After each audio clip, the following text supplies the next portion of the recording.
বছরে এক ফিরো যদি মুই কদবেলের আচার না খাই তয় মনে আমার মনটা শান্তি পায় না। আজকে কদবেলের আচার লই আপনাগুলোকে আচার হয়ে গেলাম। এই যে কদবেলের লই এই বেবাকগুলারে মুই সুন্দর করে একালে ভাঙ্গিয়া লইছি। এগুলো একটু ম্যাশ করে লমু এখন। কড়ার মধ্যে গপ গপ করে ঢেলে দিতে আছে হরুরের তেল। হরুরের তেল যে গরম হয়ে যাবে হেইয়ের ভিতরে এখন দিয়ে তুমি হি ম্যাশ করে রাখা কদবেলগুলা।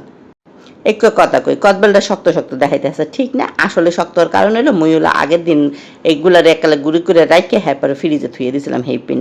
আচ্ছা যাই হোক, এবার রেসিপিতে যাই। পর দিয়ে দিলাম নুন, আর দিয়ে দিলাম হলুদের গুঁড়া, আর দিয়ে দিলাম পছন্দের মতো মরিচের গুঁড়া।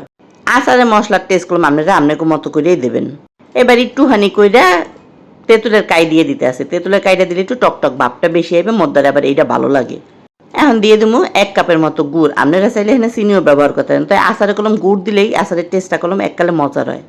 এবার ব্যাপারটা দিয়ে এককালে লাইট আচারে লই এগুলো রাইন দিলাম। কোনো প্রকারে পানি কলম আচারে দেবেন না, পানি দিলে আচার তাড়াতাড়ি নষ্ট হয়ে যাবে। এখন দিয়ে দিতে আছে ভিনেগার। ভিনেগার দিলে অবশ্যই আচার বেশি দিন ভালো থাকে, এই আমরা কম বেশি ব্যাপারটাই জানি।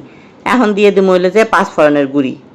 5 ফোড়নের গুঁড়িগুলো দিয়ে এবার খুব ভালো করে চুলার আঁচটার একেবারে লো হিটে রাইখা লাইটের সাইডে আচারগুলোর সুন্দর মতো রাইন দিলাম। লাড়া কলম বন্ধ করবেন না, যদি আপনি লাড়া বন্ধ করে দেন হাতে কি হইবে জানেন, নিচের দিকে লাগিয়ে যাবে, পোড়া লেগে যাবে, সেই সময় কলম আচার খাইতে আর মজা লাগবে না।